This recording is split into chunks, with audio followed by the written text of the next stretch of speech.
Hello, listeners. We are picking up from where we left off in our last episode of the Fast 15 with Jeanette Lange. This is part 2 of an intriguing conversation about the role of self-advocacy in the IDD community and the crossover of special education and personal decision-making in healthcare. Let's dive back into our conversation with Jeanette.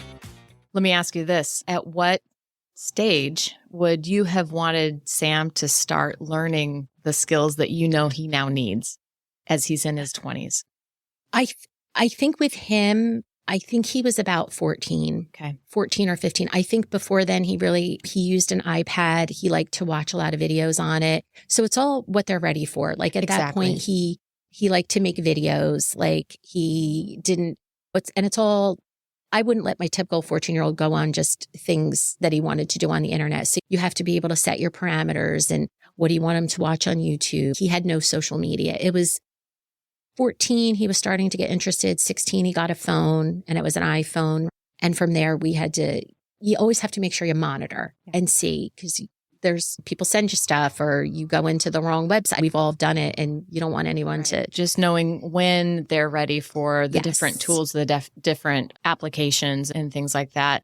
I think communication and self-advocacy and self-determination, there's so many different ways that you can start teaching those things through functional academics and then introduce those tech tools as they're ready for them. Just typing, just being able to use your iPad. Exactly. Some people aren't very verbal, but there's typed text to talk on a phone. So if you have communication issues, just knowing, or speech to text, if you're not a good typist, then you can do your job. So there's technology to help. Then there's more technology, I think, as you become more of an adult. Like he during the adult transition really learned to use his calendars on his phone, to set reminder apps, to set timers.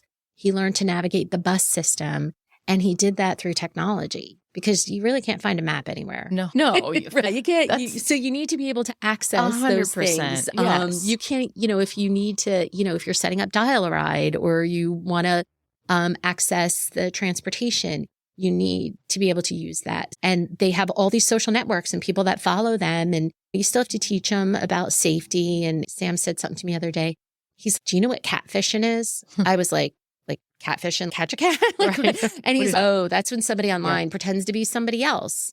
So I didn't even think about that. He has learned it through practice and through embedded in his curriculums. Like, this is how you're safe online. Show us how you're safe. I know my transition portfolio that I will link to in the show notes, but I really wanted to cover that. That's the program that I authored, and having a section for, okay, how are you safe online? What would you say if you got a text that said this? How would you respond? How do you do a password?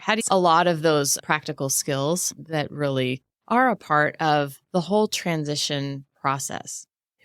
Who is safe, who isn't safe, that whole circle of relationships too. So important to know. You were also, so when you're talking about the low tech, Sam was coming in to our group with some low tech, some schedules and some different things. Can you describe from his class that he's currently in some of those tools that he's using? Sure. So I remember when we first started in school, he had a physical calendar because he really needed those reminders to look at. And then as he got better on the computer and learned to use his phone, he lives by his iPhone. He started learning to upload apps onto there. I know there's multiple reminder apps that can, anything you can think of, you can put it on there. He's good with QR codes. He likes to, and that wasn't around originally. He had to learn how to take the picture of the QR code. Right. You can order stuff through that. You can look at menus. And so he uses a lot of reminders. He uses his calendar. The other thing we taught him was, obviously, we put all of his physician doctors in there, his dentist. And so now when we go, I make him make his appointment. Oh, good. Yeah. So he's learning that. So he uses his phone. There's probably so much stuff in there he uses that I don't know. But when he went into ATI, he was basically hand and paper. By the time he left ATI, he was totally utilizing technology, like LinkedIn. Yes. He put on his phone to look for jobs. He's not a TikToker, but he likes Facebook. And so we had to teach him what goes on Facebook and what doesn't. Because one day he put all these people's phone numbers on there that he had written down. And then I was like, that's private information. And he's like, oh my gosh. I'm like, you have to take that off. And that's when we learned about private information. And we're teaching him the Lyft app right now, or just to learn how to get around the dial a ride and all that stuff you can put on there. Anything you can think of through your finances, your portal, your patient portal. I had to teach him about his patient portal. How do you get your health information? So lots of reminders, a lot of different apps in there just to help him throughout the day. There's ones for if you're having anxiety, like deep breathing and soft music. There's ones for that. Basically anything you can think of, there are apps out there to help support people through their day. And I love how he's able to tell a story, right? Mm-hmm. He is so good. I'm going to link one of his videos in the show notes as well, just because he's so fun to watch and listen to, and people need to know about Sam. But he's really got the technology and the calendars and all of that down. And I think that does come from a lot of the curriculum that we use your transition portfolio. That's what we looked at. At the time, I don't think you had written it yet. I think when we first had him, you had started writing it and you used some of it, but then you gave us a book and it starts with who am I and my health literacy, and a parent can use it or the individual can use it or a caregiver. Like it's not something that you do in a day, right? It could take you years to finish the whole thing. It could be done really, if you're really on it and do a lot of work in it for a concentrated period of time, like maybe in a class or something, you could do it in a semester pretty well, but it's really designed for a multi-year approach and to be changed and updated over time.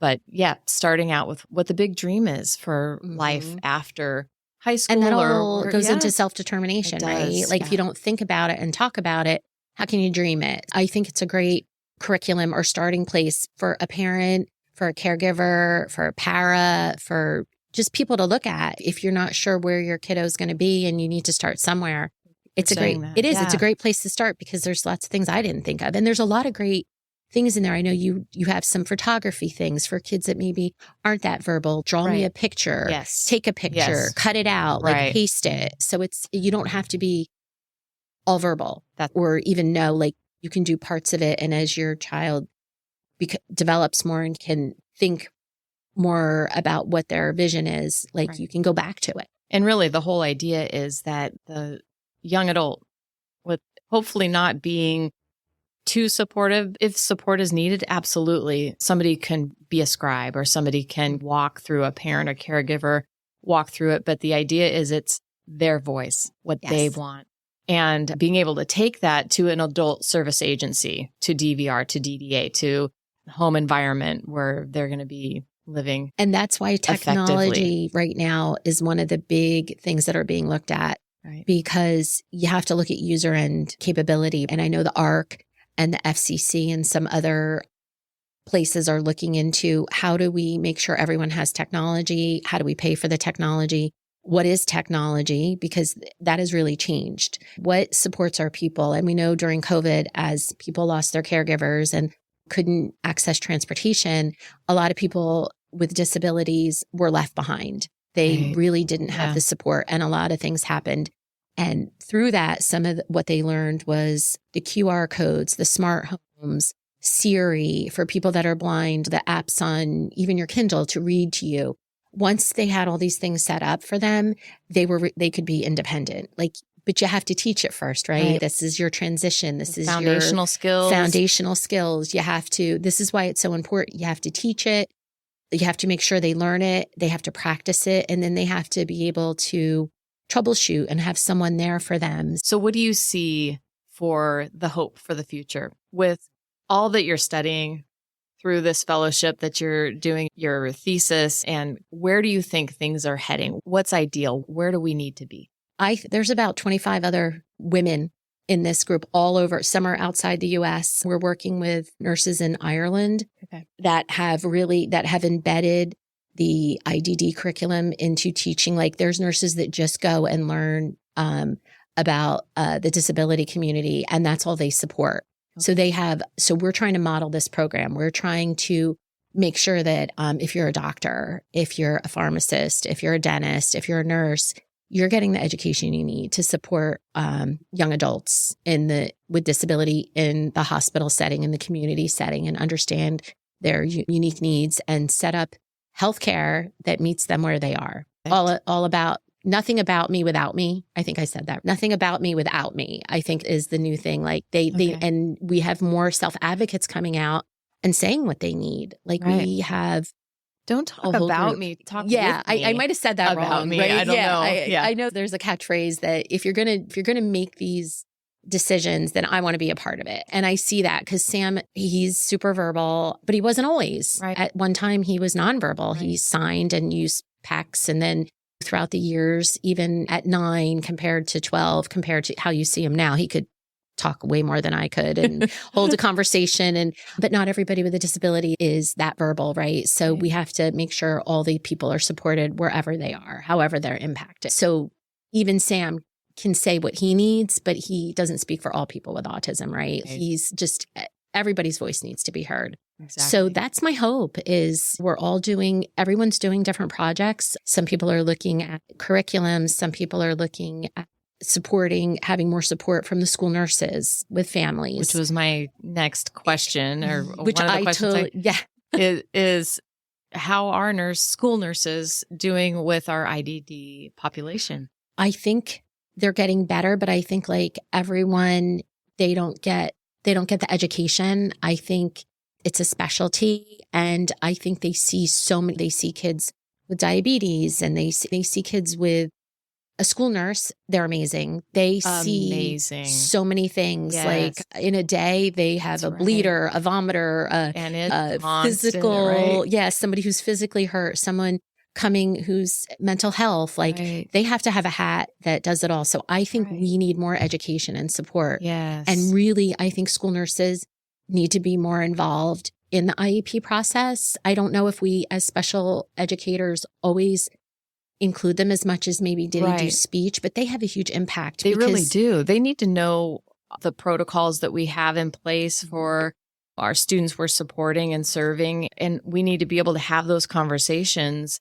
before an incident happens. And I totally agree with you. School nurses are so amazing and so knowledgeable and also overloaded. Right. Yes. There's not enough. Some schools share. Right. Some schools don't have any. And they're really important because then if you do have an emergency, you might have the teacher or the staff in the office now trying to give meds or be that buffer person. And so school nurses are so important. And I really think they need the education just as much for behavior, for supporting, for understanding, and then to be that link, because a lot of families, I knew our school nurse really well, and she has seen Sam through when elementary and then was his high school. Jean. Yes. I don't want to say names, but Jean knows who she is. Jean. Love Jean. And she was amazing. There were times Sam went to her just because he wanted to escape class. And you have to be able to recognize that. Is he escaping because something happened, or does he really have a tummy ache? Jean's a trusted adult who is so compassionate and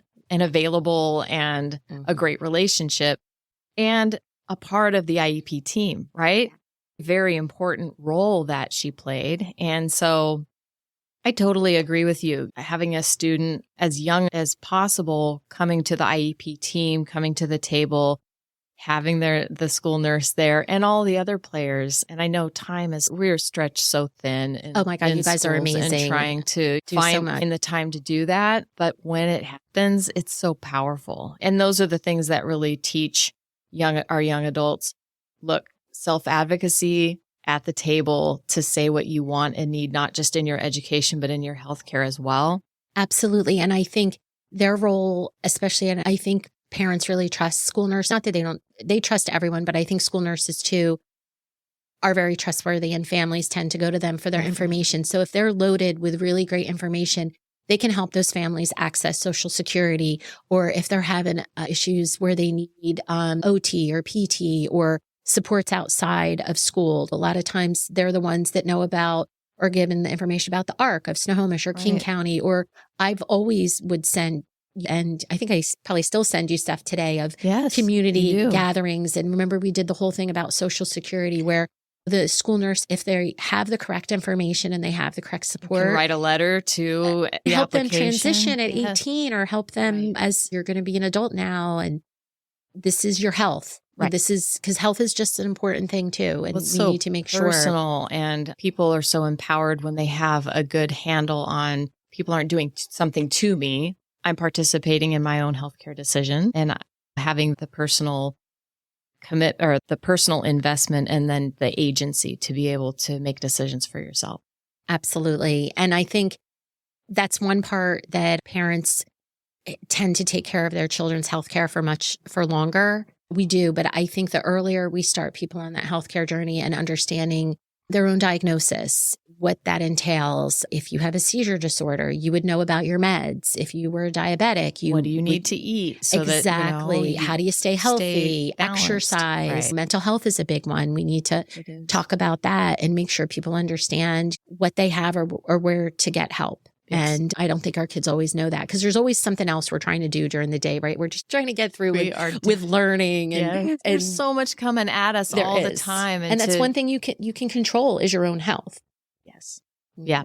And that's empowering. Yes. Very much so. I just want to thank you so much for taking the time to come in. You have a wealth of information and knowledge and understanding, experience and personal commitment. And I just love talking to you. I'm so glad that we have maintained this relationship and you've gotten to see Sam grow up and his friends and just that we're doing this and talking. This is amazing. So thank you again for having me. You're amazing. Thank you so much. A heartfelt thank you to our generous sponsors, Specially Designed Education Services, publishers of the Functional Academics program. Please take a moment to learn more about the only true comprehensive functional academics program that enables students with moderate to severe disabilities to improve their ability to live independently and show meaningful growth both academically and personally, while creating accountability with data-driven, evidence-based results. Visit sdesworks.com to learn more.